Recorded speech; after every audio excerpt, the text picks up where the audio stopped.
संगती पंगती देवास वेघडे, नित्यानित्य जोडे तेचे साच. तुका मन येथे लाभाची कोटी,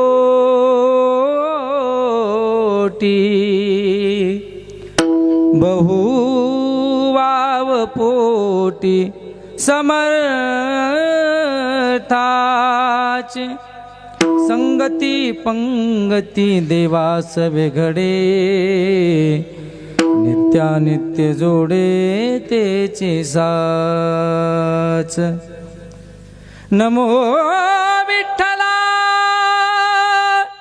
राजया पांडुरंगा,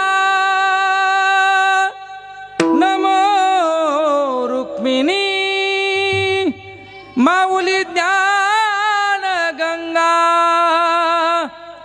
नमो पुंडलिका नमो चंद्रभागा. नमस्कार माझा रुक्मिणी पांडुरंगा, पांडुरंगा करू प्रथम नमन. पांडुरंगा करू प्रथम नमन, दुसरे चरण संताची या. दुसरे चरण संताची या. पांडुरंगा करू प्रथम नमन, पांडुरंगा करू प्रथम नमन, दुसरे चरण संताची या. दुसरे चरण त्यांच्या कृपादाने कथेचा विस्तार. त्यांच्या कृपादाने कथेचा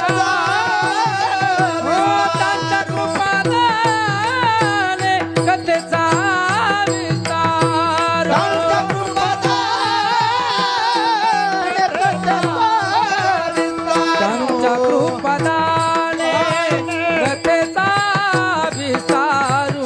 त्यांच्या कृपादाने कथेचा विस्तारू.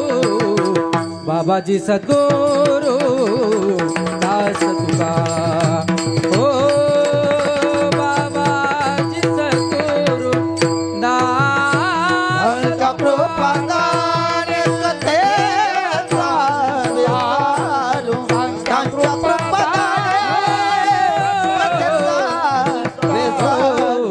बाबाजी सद्गुरु दास तुका, बाबाजी सद्गुरु दास तुका.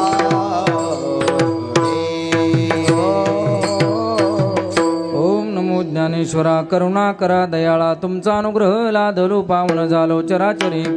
मनोजवम मारुतुल्य वेगम जितेंद्रिय मतिमतां वरिष्ठं वातात्मजवानरुत मुख्यं श्रीरामदूतं शरणं प्रपद्ये.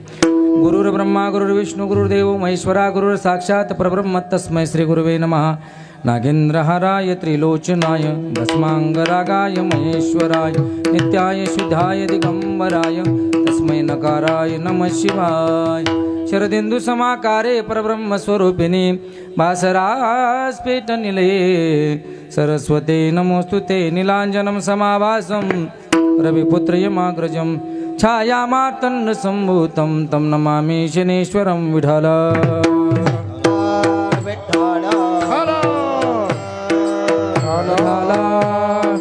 टाळी वाजवा टाळी. विठ्ठल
सुख लाभ झाला आनंद कोंदला मागे पुढे संगती पंगती देवासवे घडे नित्यानित्य जोडे ते तिसाच. प्रस्तुत प्राप्त प्रसंगी वाङ्मयी सेवेसाठी निवडलेला अभंग.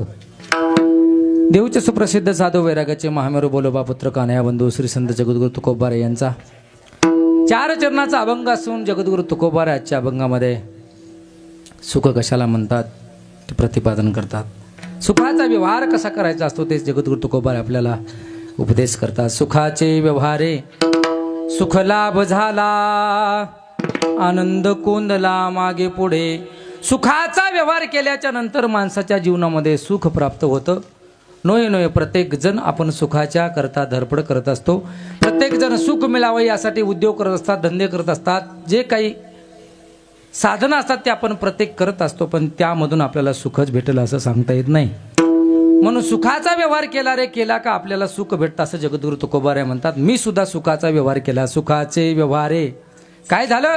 सुख लाभ झाला परिणाम आनंद कोंदला मागे पुढे. माझ्या जीवनामध्ये सुखाचा व्यवहार करत असताना माझ्या जीवनामध्ये आनंद मला प्राप्त झाला. आनंद कोंदला मागे पुढे का? जन्माला आल्याच्या नंतर साधू संतांची संगती मी जीवनामध्ये करून घेतली म्हणजे सुखाचा व्यवहार केला आणि त्या संगतीचा परिणाम त्या साधू संतांच्या संगतीमध्ये माझ्या जीवनामध्ये सुख प्राप्त झालं. काय झालं? संगती पंगती देवास वेगळे नित्यानित्य जोडतेची साच. जन्माला आल्याच्यानंतर साधू संतांची संगती झाली आणि संगतीमुळे भगवान परमात्म्याची मला संगती घडायला लागली. नोय नोय तो भगवान परमात्मा माझ्यासोबत राहू लागला, खेळू लागला, हसू लागला, बागडू लागला.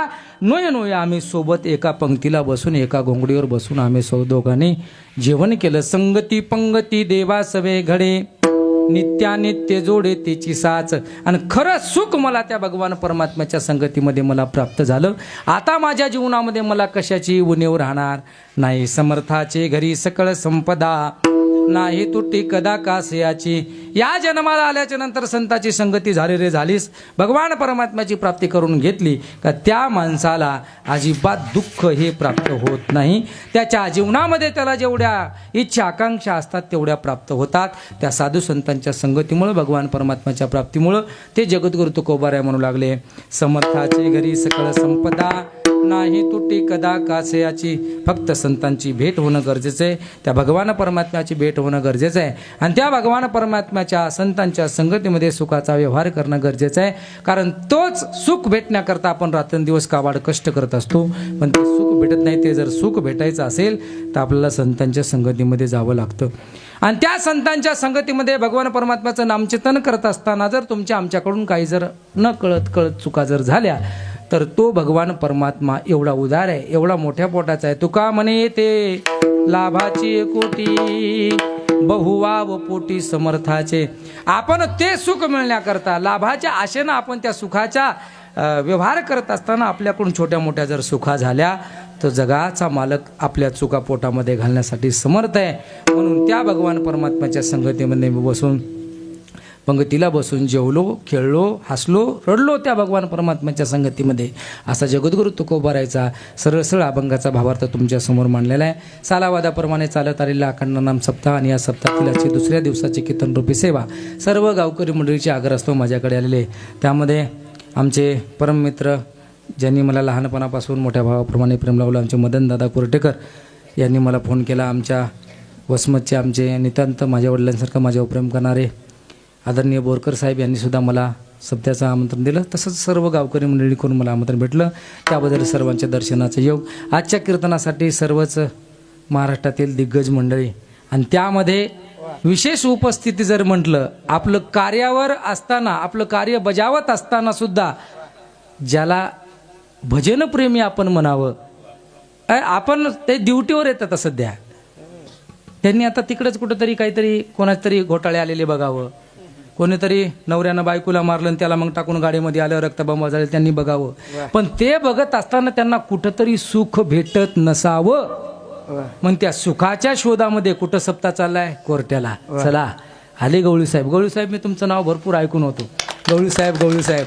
पण गवळी साहेब आप साक्षात माझ्या कीर्तनामध्ये सुंदर अशी सारंग रागामध्ये चाल म्हणली, खूप गोड अशी चाल सुद्धा म्हणली. बघा एक सरासरी साहेब पोलीसवाल्यांना देव मान्यच नाही आजकाल, पण भाग्यवान आहेत वारकरी घराण्यांमधले नक्कीच तुम्ही असावेत. कारण वर्दी अंगावर असताना, पगार असताना, नोकरी असताना, सर्व सुविधा असताना, सुख सुविधा असताना सुद्धा त्यांना कळालं यामध्ये सुख नाही. सुख कुठे आहे तर हरिनामामध्ये सुख आहे. भेटल तेवढ्या फावल्या वेळामध्ये कार्य बजावत असताना का सुद्धा होईना, पण कीर्तनामध्ये येऊन उभं राहतात. एकदा जोरदार त्यांच्यासाठी टाळ्या. आदरणीय गवळी साहेब सुद्धा या ठिकाणी उपस्थित, त्यांना सुद्धा कोटी कोटी धन्यवाद. त्याचबरोबर माझे परममित्र श्री हरिभक्तपरायण कामाजी महाराज या ठिकाणी उपस्थित आहेत. तसेच आमचे दोन्ही माझ्यावर नितांत प्रेम करणारे मामाश्री या ठिकाणी उपस्थित, त्यांना सुद्धा कोटी कोटी धन्यवाद. त्याचबरोबर आमचे भरतरी दादा आहेत आणि आपल्या गावाचं जुना माणूस ज्यांचं आयुष्य अखंड परमार्थामध्ये गेलं असे आमचे बाबा भवानजी बाबा या ठिकाणी उपस्थित, त्यांना सुद्धा कोटी कोटी धन्यवाद. त्याचबरोबर मोठ्या संख्येने महिला मंडळी या ठिकाणी उपस्थित आहे, पुरुष वर्ग या ठिकाणी उपस्थित आहे. सर्वांच्या चरणावर नतमस्तक होतो. आणि त्याचबरोबर आत्ताच आमच्या मामाचं आम्ही जे नाव काढलं होतं, आमचे म्हातारगावकर मामा, काय येड आहे त्या माणसाला काय माहीत महाराज. कुठेही कीर्तन असो नुसतं म्हणावं त्या माणसाला, मामा येता का. त्यांना खरंच त्यांनी एकदा शब्द द्यावा येतो म्हणून ते इकडचं तिकडं काय पण होईल महाराज. पण ते आमचे म्हातारगावकर मामा उपस्थित राहणार म्हणजे राहणार. आज ते सुद्धा या ठिकाणी साहेबांना घेऊन आले. हां प्रदीपराव मामा म्हातारगावकर सुंदर असं मला एवढं परमार्थाचं येड आहे ना. कोण्या महाराजाचं कीर्तन असो हार घेऊन जाणार म्हणजे जाणार माणूस. हे परमार्थावरलं प्रेम आहे महाराज. आज त्यांना काय कमी आहे, सर्व काही आहे, पण त्यांना माहिती आहे सुख याच्यामध्ये नाही. सुख कुठं असेल, दिवसभर काय कामधंदा करून कोण रिकाम आहे संध्याकाळी 12-12 वाजता कीर्तन ऐकायला. गावात सप्ताह असताना सगळे लोक कीर्तनाला येत नाहीत आणि हे लोक बाहेरगावात सप्ताह असताना कीर्तन ऐकण्यासाठी जातात. म्हणून एकदा जोरदार टाळ्या वाजवा. सर्वांच्या उपस्थितीमध्ये भव्य दिव्य स्वरूपाचा सप्ताह चालू आहे. दुसऱ्या दिवसाची कीर्तनरूपी सेवा आहे. 1 तास माझ्याकडे आहे. बरोबर 59 मिनिट मी बोलणार आहे. बरोबर 10ला म्हणजे 10ला सेवा समाप्त होणार आहे. तुम्ही आम्ही खेळीमेळी गदारोळी आनंदी या युक्तिवादाप्रमाणे आपल्याला सेवा करायची. विठाला विठ्ठल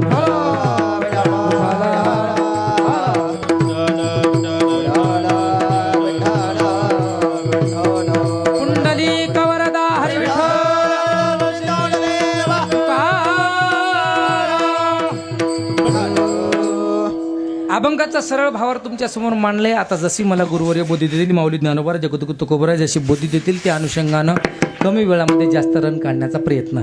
सर्वांनी सर्वांगाचे कान करून कीर्तन श्रवण करा. प्रत्येक जण इथं बसलेला, कीर्तनामध्ये बसलेला प्रत्येक जण शोधाच्या सुखाच्या शोधामध्ये आहे का नाही. बोला लवकर, आहे का नाही. नाही दुःख पाहिजे तुम्हाला, कोरोना यायचा आहे का. इथं बसलेल्या प्रत्येक माणसाला वाटतं माझ्या जीवनामध्ये सुख प्राप्त व्हावं आणि ते सुख प्राप्त होण्याकरता हाच माणूस रात्रंदिवस काबाड कष्ट करतोय. माझ्या जीवनामध्ये मला सुख प्राप्त झालं पाहिजे. काही करील त्या सुखाकरता, हाडाचं काढं रक्ताचं पाणी करील, हाडाचं काढं करील, पण त्या माणसाला वाटतं माझ्या जीवनामध्ये सुख प्राप्त व्हावं. असा एकही कोर्टामध्ये माणूस आतापर्यंत जन्माला आला नाही की माझ्या जीवनामध्ये दुःख मला भेटावं. आहे का कोणी. कुणाला आता वाटतं मंगळवारी 1.5 लाखाची मसड आणलेली गोठ्यामध्ये मरून पडावी कीर्तनामध्ये. वाटतं का कोणाला? वाटतं का? बोला ना हो. वाटतं का? कोणाला वाटतं आम्ही कीर्तनाला कुलूप लावून आलो, आमच्या घरी दरोडा पडावा? बोलत नाहीत का मदन दादा तुमच्या गावात लोक? वाटत नाही.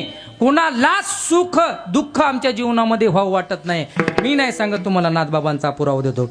मज लागी दुःख व्हावे ऐसे कोणी भावे ना जीवे, ऐसे कोणी भावे ना जीवे, ऐसे कोणी भावे ना मला लागी दुःख व्हावे, ऐसे कोणी भावे न दिले, ऐसे कोणी भावे न दिले, ऐसे कोणी भावे बजिले. मला लागी दुःख व्हावे ऐसे कोणी भावे ना जीवे, ऐसे कोणी भावे ना जीवे, ऐसे कोणी भावे ना माझा लागी दुःख व्हावे, ऐसे कोणी भावे न दिले, ऐसे कोणी भावे न दिले, ऐसे कोणी भावे न दिले. मज लागी दुःख भावे ऐसे कोणी भावे ना जीवे, न वांछिता दुःख पावे, येणे संभवे स्वतंत्रता. प्रत्येक माणसाला वाटतं माझ्या जीवनामध्ये सुखाची प्राप्ती व्हावी, माझ्या जीवनामध्ये दुःख भेटू नये. पण थोडासा विको कमी करा. दुःख भेटू नये वाटतं, पण त्या माणसाच्या वाट्याला दुःख आल्याशिवाय राहत नाही. जगी सर्व सुखी असा कोण आहे? कीर्तन लाईव्ह नाही ना?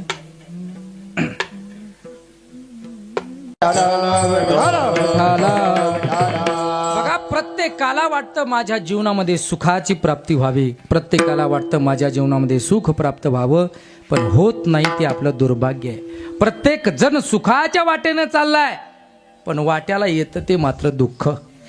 संपूर्ण जीवनामध्ये सर्व सुखी असणारा जगामध्ये कोणीच नाही. जो देखे सो दुखिया बाबा, सुखिया कोई नहीं रे,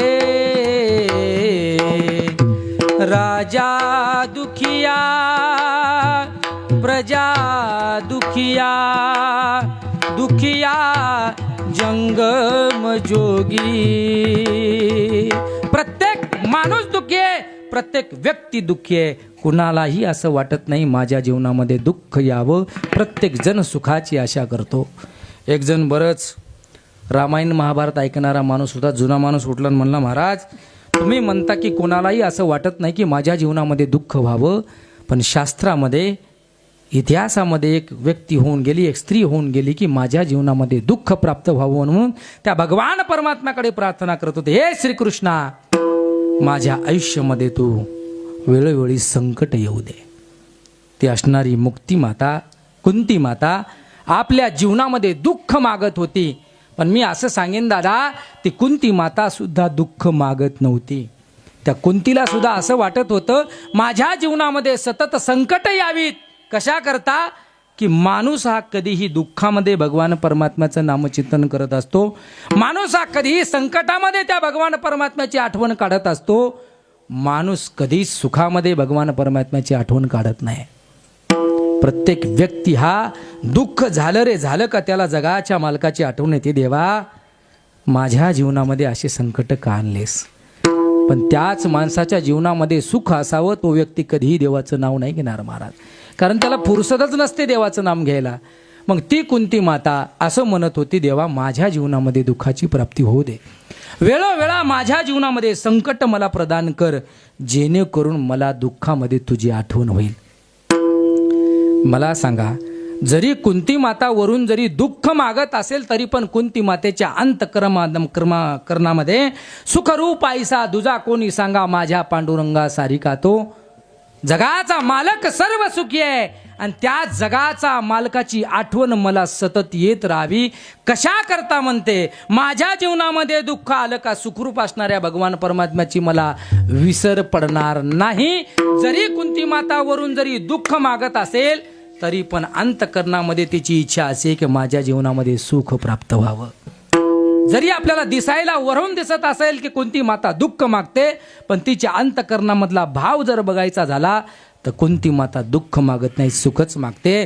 कारण ज्या माणसाच्या, ज्या व्यक्तीच्या जीवनामध्ये साहेब सतत भगवान परमात्म्याचं नामचिंतन आहे, तो व्यक्ती दुःखी असूच शकतो. कसा आहे? सुख माझाले हरिदयाचा संग.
मामाने गोड प्रमाण दिलेलं आहे. सुखा माझाले धरिता याचा संग, पळाले उद्योग सांडोनिया. अरे बाबा, त्या जगाच्या मालकाचा एकदा आम्हाला संग झाला रे झाला का? दुःख माणसाच्या जीवनामध्ये राहत नाही. गोकुळीच्या सुखा अंत पार नाही देखा, प्रवेश भीतरी केला देवे. भगवान परमात्म्याने एकदा का आपल्या अंतःकरणामध्ये प्रवेश केला रे केला का महाराज? दुःख आपल्या जीवनामधलं नाही सवत असतं. ती कुंती माता कशा करता जगाच्या मालकाचं आठवण येतं यावं असं म्हणते की जगाच्या मालकाची मला आठवण का व्हावी, दुःख माझ्या जीवनामध्ये का यावं की दुःख आल्यानंतर मला त्या मालकाची आठवण होईल. आणि आठवण झाल्यानंतर तो जर सखा माझ्या पाठीमागे जर उभा असेल तर माझ्या जीवनामध्ये दुःख येणार नाही. जरी तिचं वरण दिसत असेल की बाबा ती दुःख मागते, पण तिच्या अंतकरणातला भाव मामा सुख मागणेच आहे. जगद्गुरु तुकोबाराय सुद्धा एका ठिकाणी म्हणतात, देवा मला भिकारी करून ठेव, देवा मला भिकारी कर, मला तू भिकारी केलं तरी चालेल, पण माझ्या मुखामध्ये सतत तुझं नाम चेतन राहू दे. होईना भिकारी पंढरीचा वार करी, पंढरीचा वार करी, पंढरीचा वार करी. होईना भिकारी पंढरीचा वार करी, पंढरीचा वार करी, पंढरीचा वार करी. होईना भिकारी पंढरीचा वार करी. मी एक प्रमाण सांगतो, तुका म्हणे मज करी फकीराचे परी, रात्रंदिवस हरी येईल मुखी. हो रात्रंदिवस हरी येईल मुखी. देवा मला फकीर करून ठेव. फकीर कोणाला म्हणतात? ज्याला कशाचीच फिकीर नसते त्याला फकीर म्हणतात.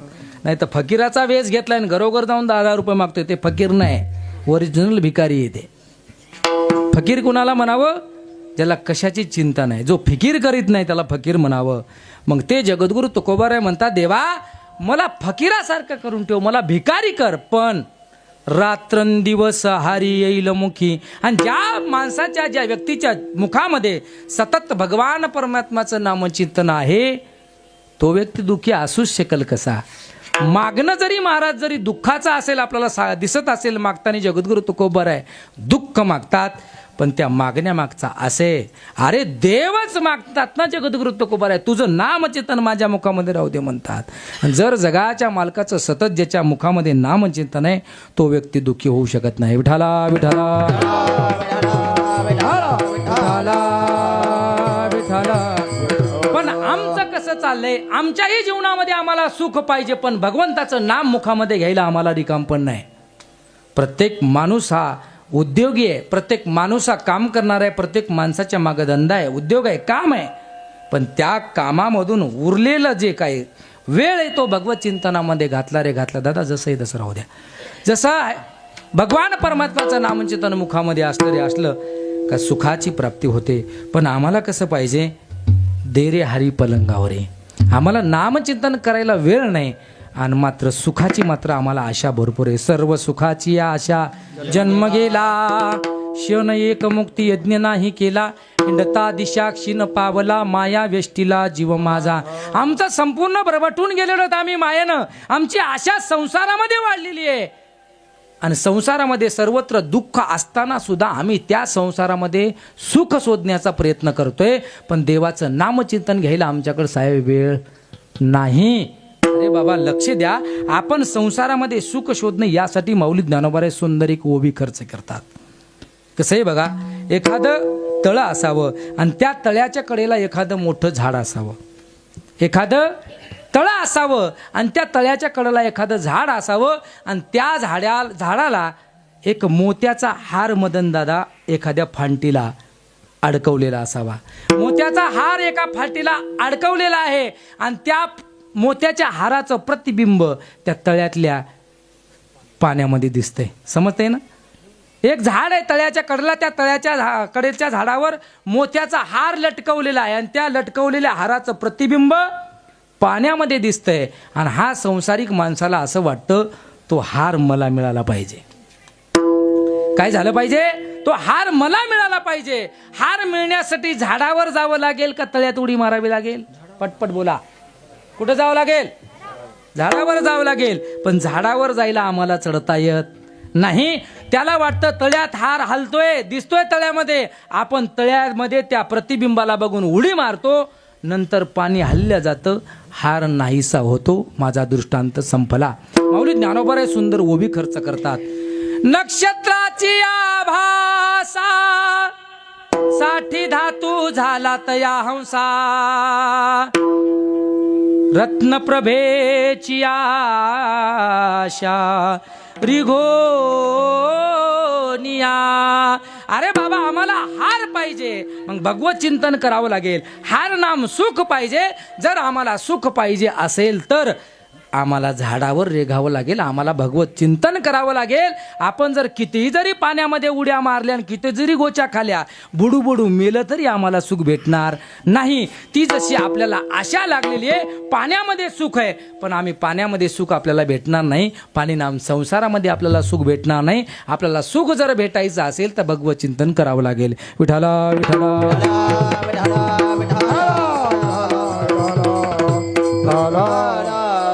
पण काय झालंय माहितीये का, तुमच्या आमच्या सुखाची व्याख्याच वेगळी झाली आहे. तुमचं आमचं सुख कशात असतं त्याच्यासाठी एक उदाहरण देतो बघा. जिल्हा परिषदची शाळा असते आणि जिल्हा परिषदच्या शाळेवर शिक्षण अधिकारी शाळा तपासण्यासाठी येतात. शाळा तपासण्यासाठी आल्यानंतर एका वर्गामध्ये जातात आणि वर्गामध्ये गेल्याच्या नंतर 40-45 विद्यार्थी त्या बाकड्यावर बसलेले आणि त्या शिक्षण अधिकाऱ्याने प्रश्न केला, का रे पोरो नवत्रिक किती? 27. किती रे नवत्रिक? किती दादा नवत्रिक? 27. किती नवत्रिक? 26. 27. एकदा टाळ्या वाजवा या पोरासाठी. जेवले नाही का? वाजवा ना टाळ्या, तुमचीच पोर आहेत. का वाजवायला लावल्या माहिती आहे? त्यांनी मराठीमध्ये 27 सांगितलं म्हणून. आणि आमच्या पोरांना साहेब, आताच्या पोरांना मराठीत नाही कळणार 27. 27 म्हणावं लागेल. 97 नाही कळणार त्यांना, 97 म्हणावं लागेल. 92 नाही कळणार त्यांना. ते 92 म्हणल्यावर किती असं म्हणतं, मग त्याला म्हणावं लागतं 92. बरोबर आहे? 90 आहे ना ओळख? बरोबर आहे. म्हणून मराठीमध्ये सांगितलं म्हणून टाळी वाजवली. पण तिथं असं झालं नाही. आता तू सांगितलं 27, तू सांगितलं 27, त्यानं सांगितलं 27, दादानं सांगितलं 27. त्या ज्या वर्गामध्ये ते अधिकारी तपासण्यासाठी गेले होते तिथं पठ्ठ्या एक म्हणला 27, 9 त्रिक 10. दुसऱ्याला उठवलं ते म्हणला 30, चौथ्याला उठवलं ते म्हणला 100, पाचव्याला उठवलं ते म्हणला 150. असं करत करत करत करत जेवढी संख्या होती तेवढी संख्या वाढायला लागली. ते शिक्षण अधिकाऱ्याला वाटलं नाव जिल्हा परिषद आहे, निघालं बिचारं बाहेर. निघाला आणि दुसऱ्या वर्गामध्ये ते साहेब गेले आणि गेल्याच्या नंतर दुसऱ्या वर्गामध्ये गेल्याच्या नंतर परत प्रश्न विचारला, नवत्रिक किती? मग तिथं म्हणायला लागले 27. परत दुसऱ्याला विचारलं नवत्रिक किती? त्यांनी सांगितलं 27. परत चौथ्याला विचारलं नवत्रिक किती? त्यांनी सांगितलं 27. आता 7-8 विद्यार्थ्याला 40-45 पैकी विचारलं, त्यांनी सगळ्यांनी उत्तर काय दिलं? 27. मग त्या शिक्षण अधिकाऱ्याने विचारले, का रे पोरो, नवत्रिक 28 होत नाहीत का? एक हुशार पोरग होतं, ते म्हणला सर होतात, पण कसे होतात? नवत्रिक 27च होतात मामा, पण तुम्हाला धरून 28. बरोबर आहे. मी सांगतोय का, उदाहरण याच्यासाठी सांगतोय, पहिला जो वर्ग होता ते तुमच्या आमच्या सारख्यांचा होता, संसारिक लोकांचा. विचारावं का हो बाबा सुख कशात आहे? काय नाही म्हणला, मस्त पोरानं स्कॉर्पिओ गाडी घेतली, इकडं देव करायला नेतंय, तिकडं देव करायला नेतंय, सुखच सुख आहे महाराज. एकाला विचारलं का हो बाबा सुख? सुख म्हणला महाराज काहीच नाही बघा, तुम्हाला सांगतो लॅटरी लागली म्हणला, 2 एकर शेजाऱ्याचं वावर निघालं तर विकत घेतलं. एकाला विचारलं सुख? काय नाही म्हणला महाराज, 10-5 वर्ष झालं पोराचं लग्नच जमत नव्हतं, धमाक्यात लग्न झालं पोराचं. सुख. कोणाला विचारावं का हो सुख कशात आहे? 10-5 वर्ष लग्न झाली, मुलगा होत नव्हता, मुलगा झाला, सुख. आम्हाला संसारिक वस्तूमध्ये आम्ही सुख शोधतो. आमच्या प्रश्नाचं उत्तर वेगवेगळं आहे. कोणाला नोकरी लागत नसेल त्याला नोकरी लागली का आम्ही म्हणतो आमच्या जीवनामध्ये आनंद आहे, आता पोरग नोकरीला लागले, आता आम्हाला कशाचीच कमी नाही, आता आम्ही वसमतला घर बांधले, आनंद आहे. आता त्याच्यात आनंद नाही. त्यामुळे आम्ही सुख शोधतो ते संसारामध्ये शोधतो. आणि दुसऱ्या वर्गामध्ये अधिकारी गेले, ते वर्ग होता साधू संतांचा. विचारावं सुख कशात आहे? संतांच्या चरणाजवळ आहे. सुख कशात आहे बाबा? भगवंताच्या नामचिंतनामध्ये. सुख कशात आहे? साधू संतांच्या संगतीमध्ये. सुख कशात आहे? माऊली ज्ञानोबरायच्या सोहळ्यामध्ये. त्यांना विचारावं प्रत्येकाला सुख कशात आहे, त्यांनी सांगावं देवाच्या चरणाजवळ सुख आहे. काय सांगू सुख तुझ्या चरणीच्या सुखा. भगवान परमात्म्याच्या चरणाजवळ सुख आहे. हे फक्त साधू संतांना सगळ्यांना विचारावं, ते सांगतील. सर्व सुखाचे आगर, सर्व सुखाचे आगर, सर्व सुखाचे आगर, सर्व सुखाचे आगर,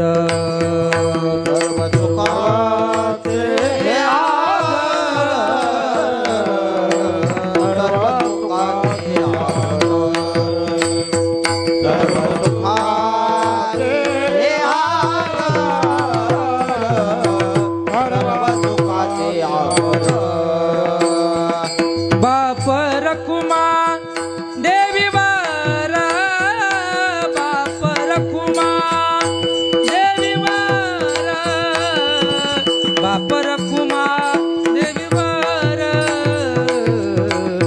सर्व सुखाचे आगर, आगर, सर्व सुखाचे आगर, सर्व सुखाचे आगर, बाप रखुमा देवी वर. सर्व सुखाचे आगर, म्हणे नरहारी सोनार. सर्व सुखाचे आगर, जनी म्हणे शारंगधर. अरे बाबा प्रत्येक संतांना विचारावं सुख कशात आहे. ते तुम्हाला सुखाची जर जागा सांगितली असेल त्यांनी, तर जगाचा मालकच एक सुख रुपये असं सांगितलं. पण तुम्ही आम्ही सुख शोधतो दुसरीकडे. बघा तुम्हाला आम्हाला जर सुख जर बघायचं असेल तर आपल्याला अगोदर कष्ट करावे लागतात, आपल्याला अगोदर कष्ट घ्यावे लागतात, आपल्याला अगोदर परिश्रम करावे लागतात. तेव्हा आपल्या जीवनामध्ये सुख प्राप्त होतं. मग ते भजनाचं असो, ते गाण्याचा असो, मृदंगाचा असो, चाल म्हणण्याचा असो, कीर्तन करण्याचा असो, काही असो, अगोदर कष्ट करावे लागतात. तेव्हा आपल्याला ते ज्ञान होतं, त्यातला आनंद घेता येतो. जर साहेबांना चाल म्हणता आली नसते ते कधीच इकडे आले नसते. बरोबर आहे. त्यांना गाण्याचा छंद आहे, त्यांना गाणं जमतं म्हणून त्यांनी इकडे धाव घेतली. बरोबर आहे. ज्याला काहीतरी जमतं ते माणूस इकडे यायला लागतो. विचार करा, आपण सुख दुसरीकडे शोधायला लागलो, पण सुख जर बघायचं असेल तर आपण दुसरीकडेच कुठेतरी सुख शोधत बसत असतो. जसं की आपण सुख आहे परमार्थामध्ये, पण आपण सुख शोधतो संसारामध्ये, पण आपल्याला कधीही ते सुख आपल्याला भेटणार नाही. जर सुख आपल्याला जर प्राप्त करायचं असेल तर सुखाचे आपल्याला बरेच प्रकार पडतात. बघा, पहिला प्रकार आहे सात्विक सुख, राजस सुख आणि तामस सुख. सात्विक सुख कसं आहे? अगोदर आपल्याला कष्ट करावे लागतात.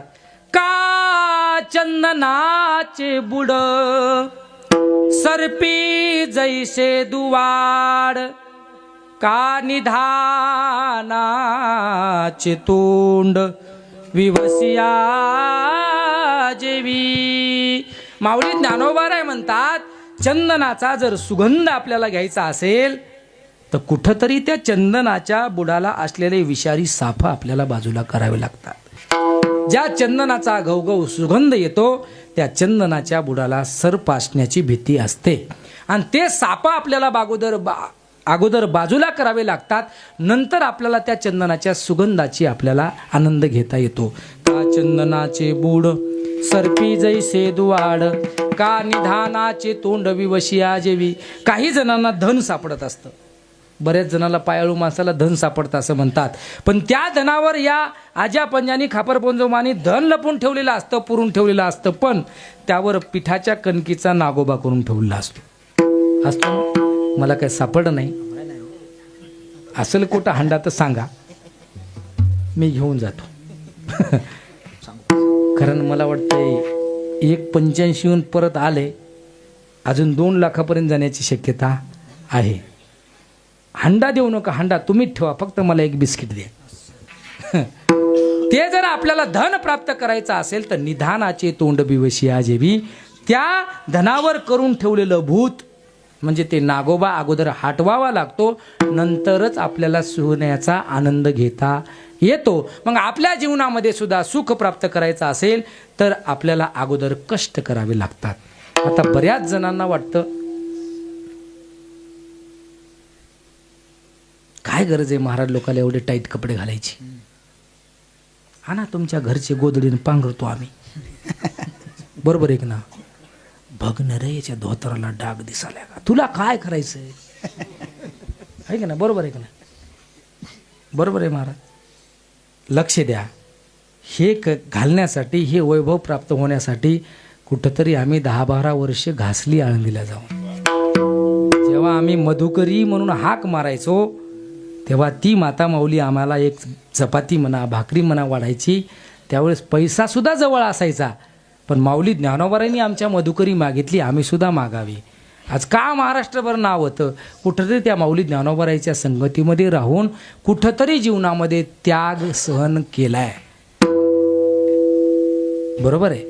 म्हणून कुठंतरी त्याग. बघा तुम्ही, साधं काकड्याचा जरी आनंद घ्यायचा असेल तरी पण सकाळच्या साखर झोपेचा त्याग करावा लागतो. बरोबर आहे ना बाबा? पटलं ना? वा, यांनी तुम्हाला पटलं, बस दुसऱ्याला आवडलं. काकड्याचा आनंद जरी घ्यायचा असेल, काकडा खूप गोड लागतो. कुठं मदन दादा? ब्लँकेट मध्ये.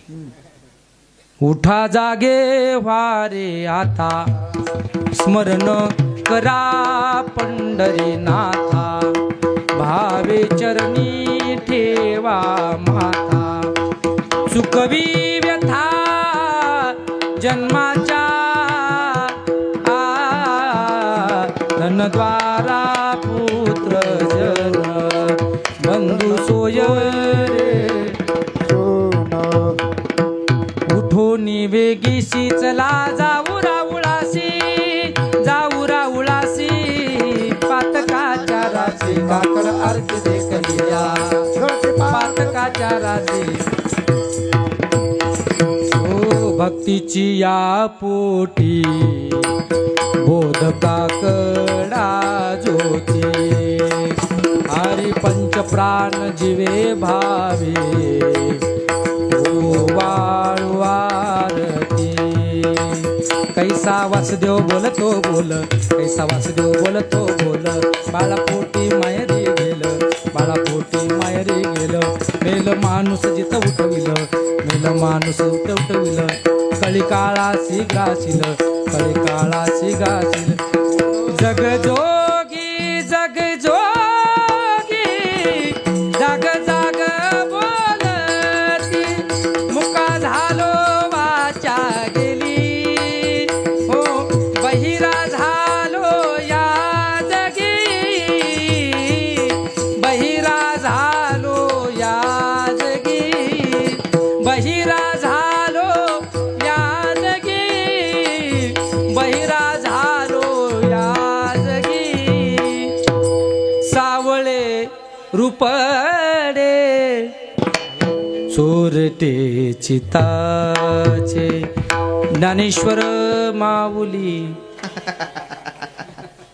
ऐकलं ना काकडा ऐकायला लय गोड लागतंय ब्लँकेट मध्ये पण आनंद जर घ्यायचा असेल तर एवढ्या थंडीत सकाळी आंघोळ करावी लागते आणि येऊन मंडपात बसावं लागतं तेव्हा खरोखर काकड्याचा आनंद घेता येतो कीर्तन ऐकायला गोड लागतं पण ते विनोदी असावं लागतं कुठंतरी विनोदाचा सुद्धा त्याग करावा लागतो माफ करा मला तेवढं हसवता येत नाही हसवायला गेल्यावर लय हसवता येते नका कशाला हरिभजनीय ढवळीले जग चुकविला लाग कडी काळाचा साधू संतांनी एवढं करून ठेवलंय की त्यांचे ग्रंथ वाचणं होत नाही तर मग ते कोंबळ काय आता ते गेलं विसरून म्हणा जाऊ द्या विठ्ठल विठ्ठल आपल्याला मी काय सांगत होतो आपल्याला जर आनंद जर घ्यायचा असेल तर कुठंतरी आपल्याला कष्ट करावे लागतात वाळूचे कण रगडिता तेलही गळे म्हणजे याचा अर्थ अगोदर आपल्याला कुठंतरी परिश्रम करावे लागतात किंवा अगोदर खडे खावे लागतात नंतर पेढे खायला भेटतात आपल्या व्यवहारातली मन आहे चला मी काय सांगत होतो तुम्हाला सात्विक सुख सांगत होतो आपल्याला अगोदर कष्ट करावे लागतात नंतर आपल्याला सुखाची प्राप्ती होते त्याच्यानंतर राजस सुख आहे माऊली ज्ञानोबरांनी सुंदर उदाहरण केलं की बघा आमदार खासदार गावामध्ये यावेत आणि आमदार खासदार गावामध्ये आल्याच्या नंतर गावकरी मंडळी तरुण मंडळींनी त्यांच्यासाठी स्टेज बनवावं त्यांच्यासाठी मंडप डेकोरेशन करावं दादाची साऊंड सिस्टीम लावावी सर्व गावामध्ये दौंडी द्यावी की बाबा असे असे मंत्री खासदार आमदार गावामध्ये येणार आहेत सर्वांनी पट्टी करून कार्यक्रम महाराज मोठ्या थाटामाटामध्ये केला आणि केल्याच्या नंतर त्या साहेबांनी एवढी आश्वासनं दिले गावाला रस्ता करीन असं करीन तसं करीन येऊ करीन तेव करीन गाववाल्यांनी कडकड कडकड कडकड टाळ्या वाजवल्या शिल्प्या घेतल्या घरामध्ये मोठमोठाले फोटो कडून लावले सगळं सगळं सगळं सगळं झालं आणि साहेब निघून गेले आणि मग त्या जमा केलेल्या फाळ्यावरून जमा केलेल्या पट्टीवरून गावामध्ये हिशोबासाठी भांडणं झाली साहेब आले तेव्हा सर्व कार्यकर्त्याला आनंद होतो मी नाही बोलत माऊली ज्ञानोबराची ओवी देतो तुम्हाला सगळ्यांना आनंद होतो आणि जेव्हा साहेब निघून जातात नंतर मंडपवाल्याचे पैसे देण्याकरता गावामध्ये भांडणं होतात किंवा दुसरं उदाहरण एखादा बाप आपली एकुलती एक मुलगी तिचं लग्न थाटामाटामध्ये करण्यासाठी 10-5 लाख रुपये कर्ज घेतो आणि 10-5 लाख रुपये कर्ज घेऊन आपल्या मुलीचं लग्न थाटामाटामध्ये करण्याचे प्रयत्न करतो आणि तो बाप थाटामाटामध्ये लग्न लावतो सुद्धा मुलीचं लग्न लावत असताना मुलीच्या लग्नामध्ये काय काय कमी ही वस्तू आणत असताना कधी बापाने विचार केला नाही की मी 10 लाख रुपये 3 रुपये टक्क्यानं कर्ज काढले कधीच त्याच्या डोक्यामध्ये हा प्रश्न येत नाही मुलीचं लग्न धूमधडाक्यामध्ये केलं सगळं गाव जेवलं सगळे सोयरे धारे जेवले आनंदात सोयरे गावाकडे गेले मुलगी नांदायला गेली मुलगी आनंदाने नांदू लागली पण जेव्हा सावकाराचे फोन यायला सुरुवात झाली पाटील पोरीचं लग्न होऊन 1 वर्ष झालं ते आपली घेतलेली चिल्लर देऊन टाकाव आता बापाला दुःख होत कुठून देऊ आता हे 10 लाख रुपये पोरीचं लग्न करत असताना बापाला कधीच ते 10 लाख आठवले नाही पोरीचं लग्न करत असताना बापाच्या मनामध्ये आनंद होता माझ्या मुलीचं लग्न गावात नाही झालं पाहिजे असं माझ्या मुलीचं लग्न मी करणार प्रत्येक बापाचं स्वप्न असतं पण तेच लग्न झाल्याच्या नंतर पैसे देत असताना परिस्थिती नसते आणि मग काहीतरी तुकडा शेतीचा विकावा लागतो तेव्हा बापाला दुःख होतं माऊली ज्ञानोबराचं दोन्ही उदाहरणाला तुम्हाला ओवी देतो बघा काधिकारिया रिगता गाव होय जैसा उत्साह कारिनावरी विवाह विस्तारिला. अरे बाबा, एखादा अधिकारी गावात आल्यानंतर आनंद वाटतो. आपण पैसा खर्च करतो आणि नंतर त्या हिशोबावरून भांडणं होतात. नेता गावात आला का आनंद होतो. का अधिकारी या रिगता गाव होय जैसा उत्साह. आपल्याला उत्साह होतो, आनंद होतो. का ऋणावरी विवाह विस्तारिला.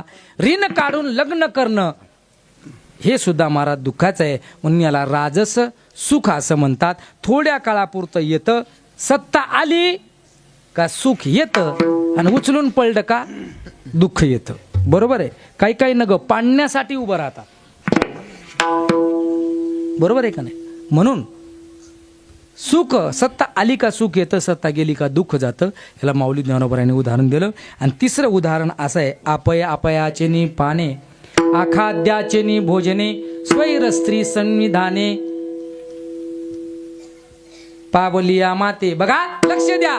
कशाचं सुख आहे. आपल्याला बिडी ओढत असताना, मद्यपान करत असताना, पत्ते खेळत असताना सुख वाटतं. एखादी परस्त्री भोगत असताना सुख वाटतं. पण त्याचं दुःख आपल्याला भोगावं लागतं. म्हणून हे जरी सुख असतील ते सुख काही कामाचे नाहीत.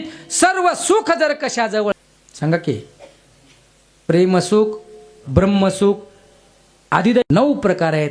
आता ते जर सांगायला गेलं तर माझ्याकडे फक्त अर्धा तास राहिला. लक्ष द्या. हे सुख जर प्राप्त करायचे असतील तर फक्त सुख हे तो एके ठाई बहुपाई संताच्या. बहुपाई संताच्या. बहुपाई संताच्या. म्हणून हे सुख प्राप्त करायचं असेल तर आपल्याला सुखाचा व्यवहार करावा लागतो. सुखाचा व्यवहार करत असताना तुमच्या समोर मी 4 व्यवहार ठेवतो. एक व्यवहार आहे सुखाचा, परिणाम आहे पोरवो दुःख. दादा लक्ष द्या. व्यवहार आहे सुखाचा, परिणाम बोल चला दुःख. व्यवहार आहे दुःखाचा, परिणाम सुखाचा. व्यवहारही आहे दुःखाचा, परिणाम दुःखाचा. व्यवहारही दुःखाचा, परिणामही दुःखाचा. आणि चौथ व्यवहार आहे परिणामही सुखाचा आणि व्यवहारही सुखाचा. विठ्ठला विठ्ठला विठ्ठला विठ्ठला विठ्ठला विठ्ठला विठ्ठला पुंडलिक वरदा श्री ज्ञानदेव तुकाराम.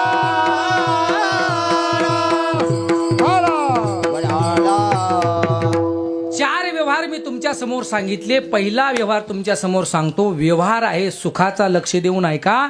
आणि परिणाम मात्र त्याचं दुःख आहे. बघा, दादाची साऊंड सिस्टीम आहे. सरासरी किती लाखाचं भांडवल असेल दादा? 5 लाखाचं भांडवल आहे. नवी साऊंड सिस्टीम घेतली दादानी. सरासरी त्याच्यामधून तुम्हाला वर्षाला किती उत्पन्न अपेक्षित आहे? नाही, उत्तर अपेक्षित नाही मला. कसं जेवढं झालं तेवढं. 10 लाखाची सिस्टीम घेतली आणि लाख रुपये उत्पन्न गेले, तिला काय करावं? मुदलामध्ये पडे तोटा ऐसा खोटा उदिम. अरे आपण केलेलं जे काही कष्ट आहे त्याच्या मागे आपल्याला मोबदला तर त्याचा भेटला पाहिजे ना. कीर्तन केल्या तर 10-11 हजार पाकिट दिलंच पाहिजे गावकऱ्यांनी.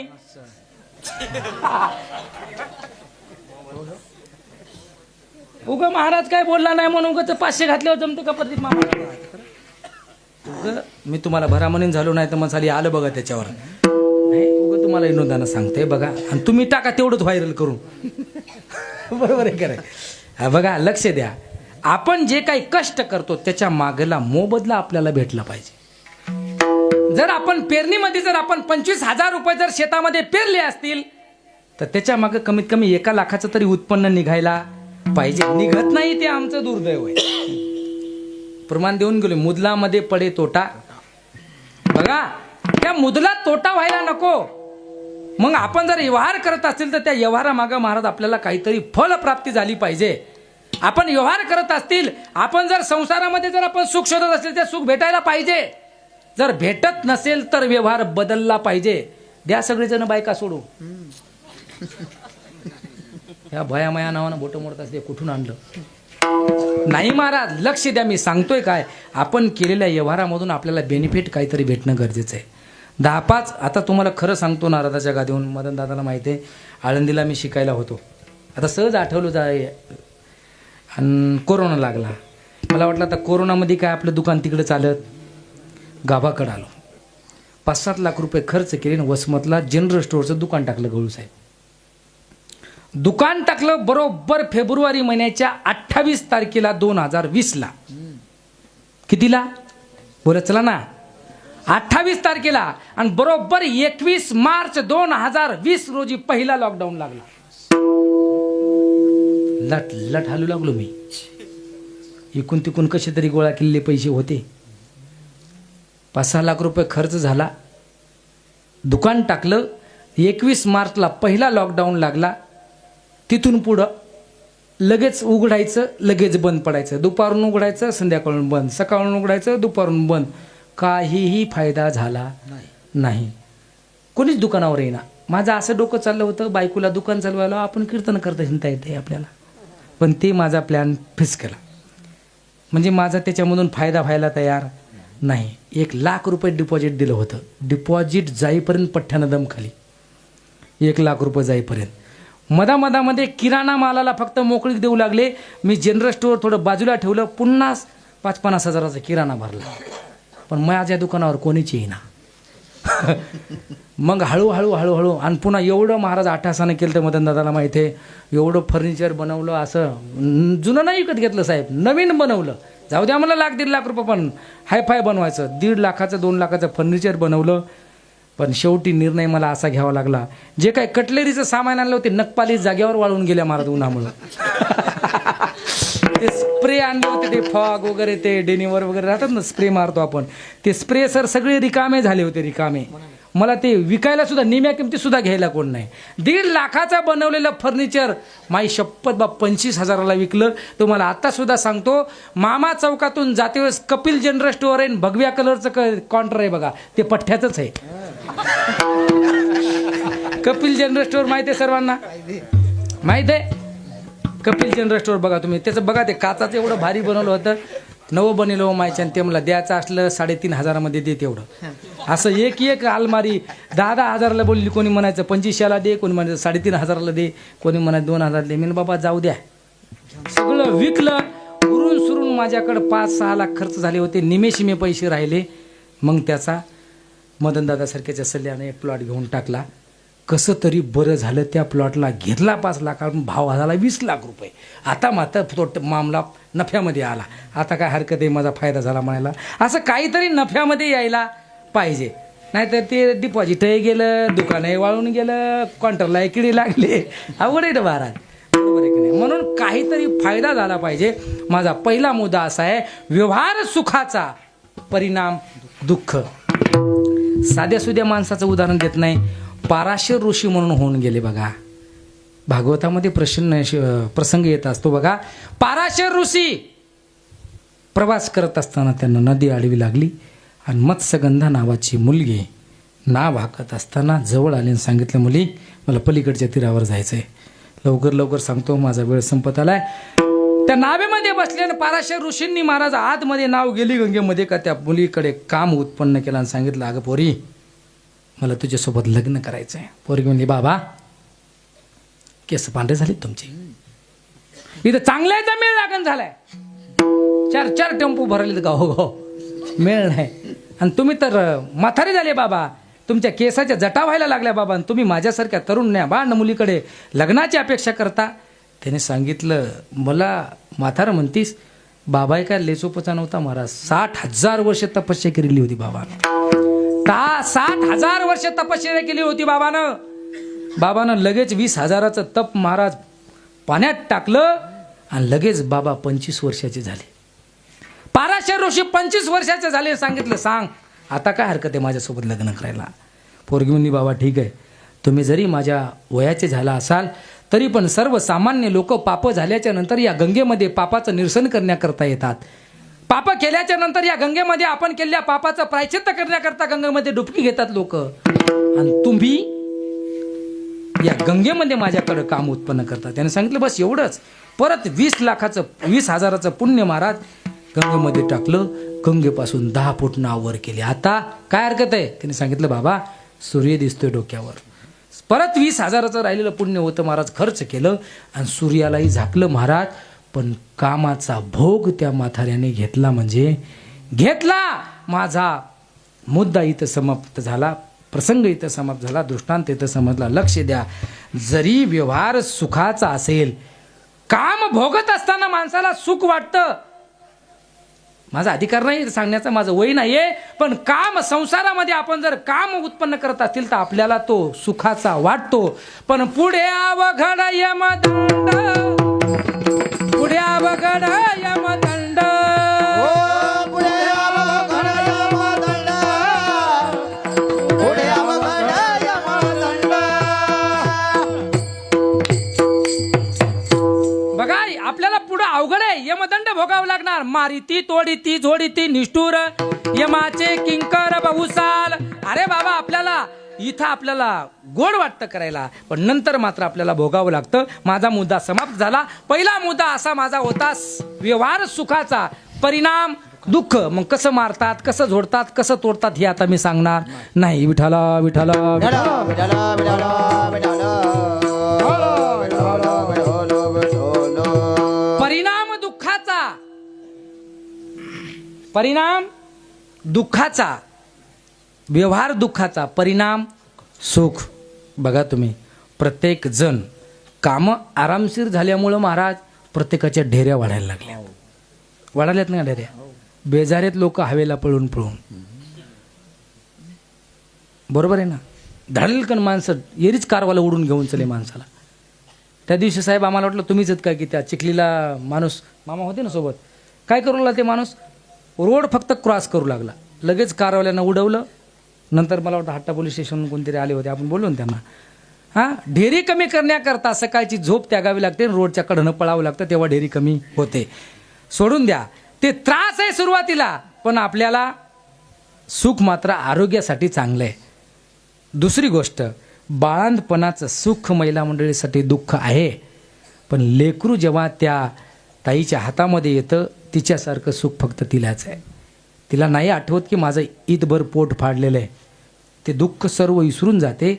लेकराचं तोंड पाहिलं का तिला सुख होतं. मला सांगायचं काय, बाळंतपण होत असताना तिला दुःख भोगावं लागतं, पण जेव्हा लेकराचं तोंड बघितलं जातं ना तेव्हा तिच्यासारखं सुख तिला होतं. हा व्यवहार दुःखाचा आहे, परिणाम मात्र सुख आहे. विठाला विठाला विठाला. व्यवहार दुःखाचा आहे, परिणाम सुख आहे. आता तिसरा व्यवहार माझा असा आहे, परिणामही दुःखाचा आहे, व्यवहारही दुःखाचा आहे. 10-5 वर्ष एखाद्याची सोयरीक जमून गेली आणि त्याचं जर कोणी लग्न लावत असेल आणि गावातल्या बाजारानं जर लग्न मोडलं, परिणाम सुखाचा आहे का दुःखाचा आहे? त्या पोराची लाईफ बर्बाद होतं, ते परिणाम दुःखाचा आहे. आणि दुसऱ्याचं लग्न मोडणं म्हणजे हे का व्यवहार सुखाचा म्हणाले का तुम्ही? मोडतात लोक, तो भाग वेगळा. शेजाऱ्याचा हातभर धुरा काढणं परिणाम दुःखाचा. दोघांमध्ये भांडणं होणं, डोके फोडाफोडी होणं, नंतर पोलीस स्टेशनला जाणं, व्यवहार दुःखाचा. बरोबर आहे. व्यवहारही दुःखाचा आहे आणि परिणामही दुःख आहे. आणि माझा शेवटचा मुद्दा असा आहे दादा, परिणामही सुखाचा आणि व्यवहारही सुखाचा. बघा कसं आहे, भगवान परमात्माचं नामचिंतन करणं व्यवहार कशाचा आहे? कशाचा आहे बोला ना? सुखाचा आहे. आणि त्याचं फळ काय? काय? सुखाचं आहे. नाम घेता वाया गेला ऐसा कोणी ऐकिला, नामे तरला नाही कोण, नामे तरला नाही कोण. हो नामे तरला नाही कोण, नामे तरला नाही कोण. ऐसा द्यावा निवडून, ऐसा द्यावा निवडून. हो नामे तरला नाही कोण, कोण नामे तरला नाही कोण.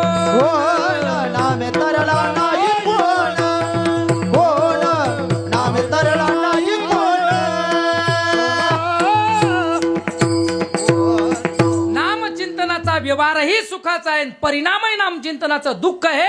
म्हणून सुखाचा व्यवहार केल्याच्या नंतर लाभही सुख होतो. अभंगाचं पहिलं चरण. सुखाचे व्यवहारे सुख लाभ झाला, सुखाचे व्यवहारे सुख लाभ झाला.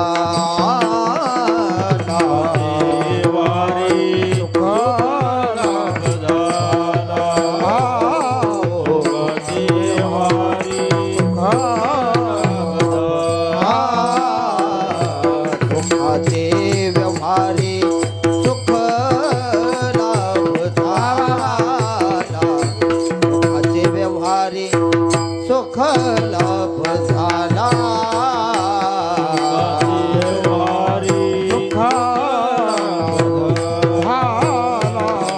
सुखाचे व्यवहारे सुख लाभ झाला. आनंद कोंदला मागे मागे, आनंद कोंदला मागे पुढे, संगती पंगती देवाच वेगळे, संगती पंगती देवाच वेगळे. आनंद कोंदला मागे पुढे, आनंद कोंदला मागे पुढे, संगती पंगती देवा सगळे, संगती पंगती देवा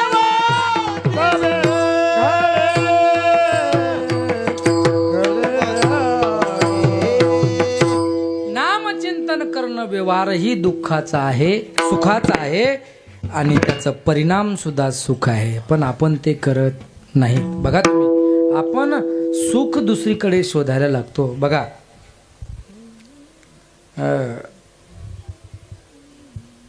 कोणतीही गोष्ट जर आपल्याला जर घ्यायची असेल तर अगोदर अनुभव घ्यावा लागतो.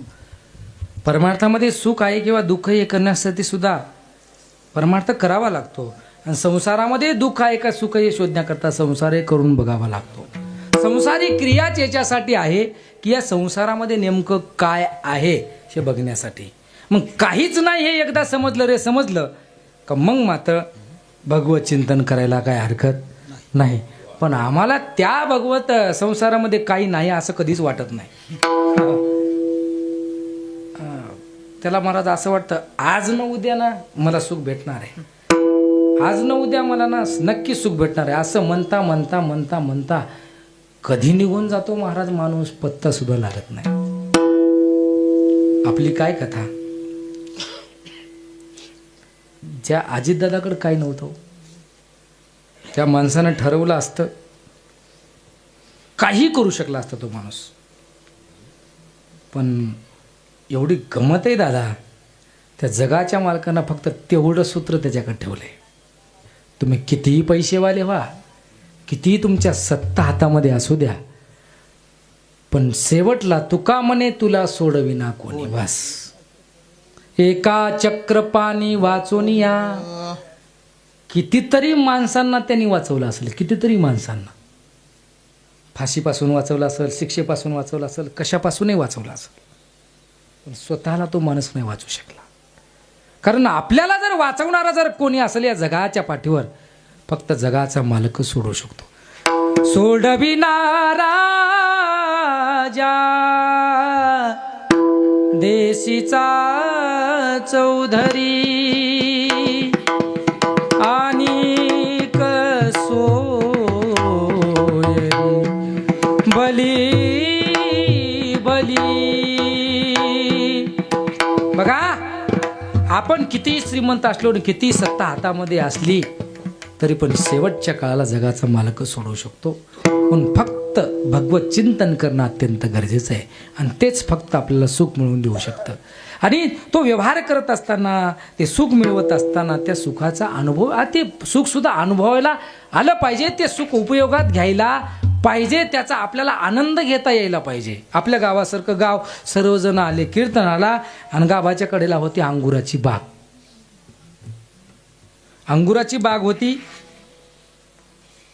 आणि अंगुराच्या बागेमध्ये महाराज कोल्ह गेला अंगूर खायला. अंगूर खायला कोरं गेलं. उड्या मारल्या महाराज कीर्तन सुटेपर्यंत अंगूर खाण्याकरता. उंच उड्या मारू लागलं, पण अंगूर ते लोखंडाच्या जाळीवर असतात, ते काय त्याच्या तोंडाला येईनं गेले. द्राक्षानी आम्लानी संतीही. कोल्हा म्हणतंय द्राक्ष आंबट आहे. समजते का तुम्हाला? आता हे व्याकरणातलं आहे. आता हे व्याकरण काय आपल्याला पचणार नाही, आपलं शिकरणाची वेळ इथं होय. बरोबर आहे. जांबू कहा वदंती द्राक्षानी आम्लानी फलानी संतीही. कोल्हा काय म्हणते? द्राक्षे आंबट आहेत, खाऊन का न खाऊन? खाली का त्यानं द्राक्षे? आणि कधीही महाराज आपल्याला मराठवाड्याला आंबटच द्राक्षे खायला येतात. नंबर 1चा अंगूर तिकडं पुणे मुंबई रशिया, तिकडं नंबर 1चा आंबा हापूस, तिकडं नासका कांदा आमच्या नशिबाला. कधी पा महाराज चांगला आंबा आम्हाला भेटणार नाही, चांगले अंगूर आपल्याला भेटणार नाही. मग कीर्तन सुटलं, गावातले लोक काय गेले, मग कोला वाटतच भेटला. राम राम राम राम. सुटलं का गंगाधर महाराज कीर्तन? हो. तुम्ही कुठे गेलते? काय नाही म्हणला, द्राक्षे खायला गेलतो. मग असं मदन दादा म्हणले खाल्ले का द्राक्ष? हो. कोण खातंय म्हणला? आंबट आहेत, लय सप्ते आहेत, आवाज बसतंय, कोण खातंय? बरोबर आहे का? त्यानं खाले होते का अंगूर? नाही. त्याला आपल्याला अगोदर चाखून बघावं लागेल, अनुभव घ्यावा लागेल, नंतर आपल्याला त्याची गोडी कळणार आहे महाराज. बघा ते नाही कळणार. बघा लक्षात आलं का तुमच्या? आपल्याला पचणार नाही कधी चांगली गोष्ट. बघा म्हणून आपण कधी पण करत असताना, भगवान परमात्माचा व्यवहार करत असताना सुखाचा व्यवहार करणं अत्यंत गरजेचं आहे, जेणेकरून आमच्या जीवनामध्ये सुख प्राप्त व्हायला पाहिजे. माझा मुद्दा इथं होता. आपण प्रत्येक जण सुखासाठी धडपड जर करत असतील तर घड्या आम्ही रात्रंदिवस सकाळी उठल्यापासून झोपेपर्यंत सुखाची धडपड करत असतील ना, आमच्या जीवनामध्ये जर सुख भेटत नसेल तर नक्कीच आमचं कुठंतरी काहीतरी चुकतंय. एखादी गोष्ट करत असताना काटेकोर पद्धतीने आम्ही करतोय, पण त्याचं फल आम्हाला भेटत नाही. नक्कीच आम्ही कुठंतरी त्या गोष्टीमध्ये चुकत आहोत, म्हणून आमच्या जीवनामध्ये सुखाची प्राप्ती होत नाही. म्हणून एकच काम करा गड्या, सकाळी उठल्यापासून ठरवा तुम्ही भगवत चिंतन माझ्या मुखानं झालं पाहिजे, आणि मग मला सांगा तुमच्या जीवनामध्ये सुख येतं का नाही. विठाला विठाला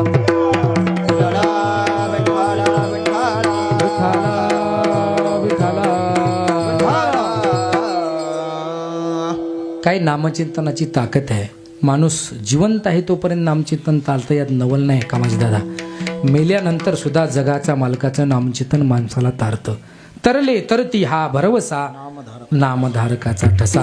लक्ष द्या. शेवटचा दृष्टांत तुमच्या समोर मांडणार आहे. माझ्याकडे फक्त 5 मिनिट राहिलेत आणि शेवटला पूर्णविराम देणार आहे. नामचिंतनाची ताकद काय असते? नामचिंतनाचा व्यवहार तुम्हाला आम्हाला करायचा आहे. सर्वजण मोबाईल वापरतात, सर्वजण रील्स बघतो, आपण सर्वजण इंस्टाग्राम वापरतो. प्रत्येकाच्या मोबाईलवर प्रेमानंद बाबा येतात. कोण कोण ओळखतं प्रेमानंद बाबाला? करा ना हातवर. सगळेच ओळखतात. लाजत आहे की तुम्ही? सगळेच ओळखतात. पिवळे वस्त्र आहेत त्यांच्या अंगावर. त्या प्रेमानंद बाबाला जवळपास 25 वर्ष झाले, एकही किडनी नाही. आज जर आपल्याला एखादी किडनी जर फेल झाली तर आपल्याला डॉक्टर सांगतात तुम्हाला किडनी बदलावी लागेल. जर मॅच झाली आणि जर घरच्यांनी कोणी किडनी दिली तर आपण त्या एका किडनीवर वाचू शकतो. पण जगाच्या पाठीवर असा एक माणूस आहे, असा एक महात्मा आहे की आज सुद्धा दोन्ही किडन्या नसताना तो महात्मा जिवंत आहे, आणि त्या महात्म्याचं नाव आहे प्रेमानंद महाराज. प्रेमानंद महाराजांचे व्हिडिओ आपण सर्वजण बघतो. असेच व्हिडिओ बघून एका मुलीला प्रेमानंद बाबाच्या व्हिडिओ बघून बघून प्रेमानंद बाबावर भक्ती जडली, आणि प्रेमानंद बाबाचे व्हिडिओ बघून बघून त्या राधे कृष्ण राधे कृष्ण राधे कृष्ण नामचिंतन करायला लागली. ती मुलगी नामचिंतन करायला लागली, पण मुलगी होती अपंग. अपंग असणारी मुलगी दररोज व्हिडिओ बाबांचे बघायची, नामचिंतन करायची. श्री कृष्ण गोविंद हरे मुरारी, हे नाथ नारायण वासुदेव. श्री कृष्ण गोविंद हरे मुरारी, हे नाथ नारायण वासुदेव, हे नाथ नारायण वासुदेव, हे नाथ नारायण वासुदेव. श्री कृष्ण गोविंद हरे मुरारी, हे नाथ नारायण वासुदेव, हे नाथ नारायण वासुदेव. दररोज जगाच्या मालकाचं नामचिंतन करायचे. दिवसेंदिवस बाबावर भक्ती जडायला लागली. मनामध्ये असं वाटायला लागलं, मी जरी शरीराने अपंग असेल, मला एकदा माझी जीवनामध्ये प्रेमानंद बाबाची भेट व्हावी. दृढ मनामध्ये इच्छा आहे, पण करता काय दोन्ही पाय नाहीत त्या मुलीला. दररोज इच्छा वडिलांजवळ व्यक्त करायची, बाबा जिवंत आहे तोपर्यंत एक वेळ मला त्या प्रेमानंद बाबाची नजर माझ्यावर पडावा अशी माझी इच्छा आहे, आणि या डोळ्याने एकदा मी बाबांना बघावं अशी माझी इच्छा आहे. वडीलही गरीब परिस्थितीतले नाही घेऊन जाऊ शकत वृंदावनला. असं करता करता बरेच दिवस निघून गेले, आणि दुर्दैवी त्या मुलीचा मृत्यू झाला. सतत भगवान परमात्म्याचं नामचिंतन मात्र मुखामध्ये होतं. शेवटच्या क्षणी बाबाला एक विनंती करते, बाबा आता मी काही दिवसानंतर जाणार आहे, पण माझी शेवटची इच्छा माझी पूर्ण झाली नाही. माझी शेवटची इच्छा मात्र अपुरी राहिली. बाबा एकच काम करा, माझा जर देह पडला ना, मी जर गेले ना बाबा, तर माझं प्रेत का होईना तुम्ही वृंदावनला घेऊन जाल ना. वडिलांच्या डोळ्यामध्ये आसुरे आहेत. अपंग असणारी मुलगी, एवढं नामचिंतनावर विश्वास, प्रेमानंद बाबावर एवढा विश्वास माझ्या मुलीचा. हो बाळा, नक्की तुला घेऊन जाईल शब्द दिला, पण साथ सुटली, मुलगी वारली. घरच्यांनी ठरवलं, मुलीची इच्छा होती शेवटची की प्रेमानंद बाबाची माझ्या प्रेतावर का होईना नजर पडावी. सर्व घरच्यांनी ठरवलं, तिचं प्रेत बांधलं, ॲम्ब्युलन्स मध्ये भरलं टाकलं, आणि वृंदावनच्या दिशेने ॲम्ब्युलन्स निघाली. घरचे काही 10-5 माणसं, ॲम्ब्युलन्स मध्ये प्रेत आहे त्या मुलीचं, आणि वृंदावनमध्ये ॲम्ब्युलन्स आहे. कारण जगद्गुरु तुकोबारे म्हणतात, धर्माचे पालन करणे पाखंड खंडन, हेची आम्हा करणे काम, बीज वाढवावे नाम. अरे दादा, वारकरी संप्रदायामधलं गाव आहे, कमीत कमी 25 तरी भजन्या उभा पाहिजे इथं, बरोबर आहे. लाखो रुपये आम्ही सप्ताहामध्ये खर्च करतोय, पण गावामध्ये 2 टाळकरी तयार होत नाहीत. लाखो रुपये आम्ही सप्ताहामध्ये खर्च करतोय, गावामध्ये कोणी व्यसन सोडायला तयार नाही. अरे आपण किती जरी सप्ताहामध्ये पैसे खर्च केला, आणि जर त्या सप्त्याचा इफेक्ट काही जर पडत नसेल गवळी साहेब, तर त्या सप्ताहाला 0 किंमत आहे. लक्ष द्या, आम्ही प्रत्येक जणांनी एक निर्णय घ्यायला हवा. जर मुस्लिम बांधव जर दर शुक्रवारी आपला हजारो रुपये होणारा गल्ला दुकानचा असताना सुद्धा बरोबर 4 वाजता सेटर खाली ओढून नमाज पडायला जातो का नाही बोला लवकर? जातो ना. बऱ्याच जणांचे मुस्लिम पण मित्र आहेत, माझे पण आहेत. दुकानचा धंदा सोडून देऊन सुद्धा सेटर ओढून नमाज पडायला जातो, म्हणजे जातो, त्याच्या धर्माचं पालन करतो. तुम्हाला आम्हाला महाराज काय होतं, मारुती मंदिर येऊन हनुमान चालीसा म्हणायला. घ्या सर्वांनी निर्णय, या सप्ताहाचं फल एकच राहील. आज कोर्टावासियांनी ठरवलं पाहिजे गड्या, दर शनिवारी आम्ही हनुमान मंदिराजवळ येणार, आणि दररोज शनिवारी 7 वाजता आलाउंशी करण्याची सुद्धा गरज कोणाला पडणार नाही. आम्ही हनुमान चालीसा सर्व तरुण बांधव, सर्व गावातील महिला मंडळी, सर्व तरुण वर्ग मित्रमंडळ सर्वांनी एकत्र यावं, आणि हनुमान चालीसा दररोज दर शनिवारी 7 वाजता म्हणणार. अरे त्यांना त्यांचा अल्लाह प्रिय आहे, त्यांना त्यांचा अल्लाह म्हणणं हे माझं चुकीचं आहे. अल्लाह सगळ्यांचाच आहे, पांडुरंग सुद्धा सगळ्यांचाच आहे, बरोबर आहे. कारण लक्ष द्या, अरे बाबा आम्ही कुठंतरी जागं झालं पाहिजे, आम्ही सर्वांनी एकत्र येऊन हनुमान चालीसा म्हणली पाहिजे. असं जर वातावरण झालं ना दादा, दररोज जर आम्ही आता कीर्तनाला एवढ्याला दर शनिवारी एवढे जण जेवून जर इथं हनुमान चालीसा म्हणत असतील ना, तर तुमच्या जिंदगीमध्ये एकूण एकाची गची धरायचं सर कधीही तुम्हाला प्रसंग येणार नाही, कारण दररोज 7 वाजता आम्ही एका मंडपाखाली हनुमान चालीसा म्हणतो. आमच्या जीवनामध्ये कधीही दुर्बुद्धी येणार नाही, कधीच आमच्या भावभावकीमध्ये भांडण होणार नाही दादा. मग गवळी साहेबाचा सुद्धा ताण कमी होईल. बरोबर आहे का?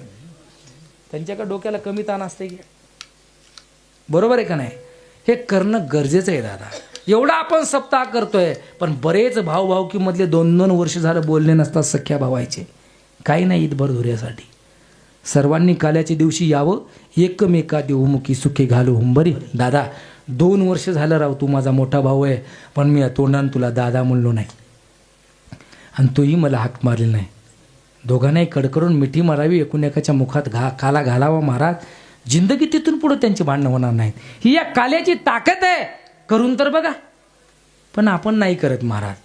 बरोबर आहे? म्हणून तुम्हाला एकच विनंती आहे दादा, जर ते मिशी काढून दाढी जर अभिमानानं राखत असतील तर आम्ही सुद्धा कपाळाला गंध लावला पाहिजे. किती जण रोज उठल्या उठल्या सकाळी अंगावर करतात, 2 तांबे अंगावर घेतात, ती गाडीला किक मारली की निघाले वसमतला. क्रीम लावतो आम्ही, स्प्रे मारतो, ड्रायक्लिंगचे कपडे घालतो, पण गंध लावायचं विसरतो. आम्ही सुद्धा ओळखू आलं पाहिजे राजे हो. आपण कधी ओळखू यायचं? अरे ते जाऊ द्या, आपल्याकडे पाहिल्यानंतर पुढच्या माणसाचा दृष्टिकोन बदलतो. गंतर लावून बघा, बदलतो का नाही बाबा? बदलतो का नाही? बदलतो. आपण गंध लावला पाहिजे. आताची बरीच पिढी म्हणते महाराज, काय सांगावं महाराज, आजकालचे पोरं एवढे बिघडे. सर्व मित्रमंडळीला सांगतो मी तुमच्या बाजूने, आमची पार्टी बदललीच नाही, बिघडलीच नाही, सुधारले नाहीत ते म्हातारे. पटत असलं तर बघा, म्हातारी मंडळी सुधारली नाही आहे. अजून सुद्धा डंगर सांगते नातवाला बिडी पेटून आण. सांगते ना, माझे थोडे शब्द कडू असतील. आता सुद्धा आपण तंबाखू आणायला आपल्या नातवाला दुकानावर पाठवतो. तुम्हाला व्यसन सुटत नाही, मला माहिती आहे यांना व्यसन सुटणार. तुम्ही मायच्यान सोडू नका व्यसन. तुम्हाला तुमच्या शेजाऱ्याची शपथ आहे, सोडू नका व्यसन. फक्त एवढं करा, तुमच्या घरातल्या लहान लेकरा देखत व्यसन करू नका. करा तुम्ही, शेताकडे गेल्यावर करा, बाथरूममध्ये बसल्यावर थोडं फुका. काही काहीच्या बायकानं बिड्या वडायला बंद केलं महाराज. बाथरूममध्ये गेल्यावर पठ्ठ्या बिडी वडते. बाथरूममध्ये डबीच्या काड्या कशाला सापडावं बरं? सापडतात का नाही? पटलं का नाही तुम्हाला? सापडतात. सोडून द्या दादा. एक व्यसन लावा ना. सकाळी उठल्यानंतर मी 10 ओव्या ज्ञानेश्वरीच्या वाचल्याशिवाय घराच्या बाहेर जाणार नाही. मी 5-10 अभंग गाथ्याचे वाचल्याशिवाय घराच्या बाहेर पडणार नाही. अरे तुम्ही हनुमान चालीसा म्हणून घराच्या बाहेर पडा, गाथ्याचे 5-10 अभंग वाचून घराच्या बाहेर पडा, ज्ञानेश्वरीच्या 10-5 ओव्या वाचून घराच्या बाहेर पडा. जिंदगी तुमच्या गाडीचा ऍक्सिडेंट होणार नाही हो. हनुमान चालीसा म्हणून तर बघा.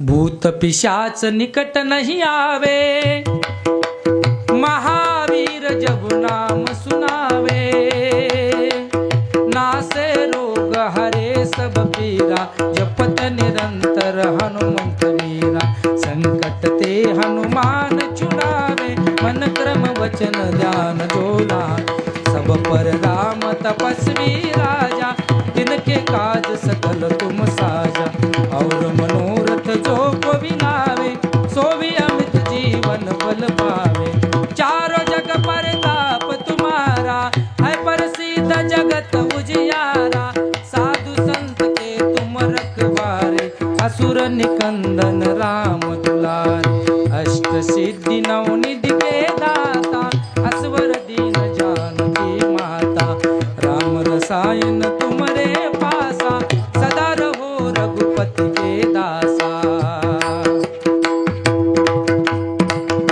भूत पिशाच निकट नहीं आवे, महावीर जब नाम सुनावे. बघा, आपल्या जीवनामध्ये कधी भूत बाधा होणार नाही. बघा तुम्ही, संकट कटे मिटे सब पीरा, जो सुमिरो हनुमत बलवीरा, जय जय जय हनुमान गोसावी, कृपा करऊ गुरुदेव की नाई, जो 100 बार पाठ कर कोई, छूट ही बंदी महासुख होई. मी सांगतोय जीवनामध्ये सुख प्राप्त करायचंय. छूट ही बंदी महासुख होई. सुखच काय, तुलसीदास महाराज म्हणतात तुमच्या जीवनामध्ये महासुख प्राप्त झाल्याशिवाय राहणार नाही. फक्त हनुमान चालीसा घेण्याचा निर्णय घ्या, नक्कीच तुमच्या जीवनामध्ये सुख प्राप्त झाल्याशिवाय राहणार नाही. म्हणून तुम्हाला सांगतोय, आपापल्या लहान लेकराला सवय लावा ज्ञानेश्वरी वाचायची, गाथा वाचायचा. त्याकरता तुम्हाला अगोदर वाचायची सवय लावायला लागल. एथ वडील जे जे करीती तया नाम धर्म ठेविती. एर अनुष्ठिती सामान्य सकळ तुम्ही करायला लागा, येणारी पिढी आपोआप करायला लागेल. म्हणून या तास दीड तासाच्या सहवासामध्ये जर माझ्या मुखामधून येडावाकडा शब्द गेला असेल तर माझा मला परत करा. बोलण्याच्या युगामध्ये कोणाच्या अंतकणाला शब्द लागला असेल तर सरळ अंतकणाने मला माफ करा. झालेली सेवा माऊली ज्ञानोबराच्या जगद्गुरु तुकोबराच्या गुरुवराच्या चरणी समर्पित करतो. सर्व साधू संतांच्या चरणी, सकल आलेल्या सर्व माता भगिनी, सर्व पुरुष वर्ग मित्रमंडळींच्या चरणी समर्पित करतो. आणि शेवीला पुण्य राम ज्ञानेश्वर माऊली.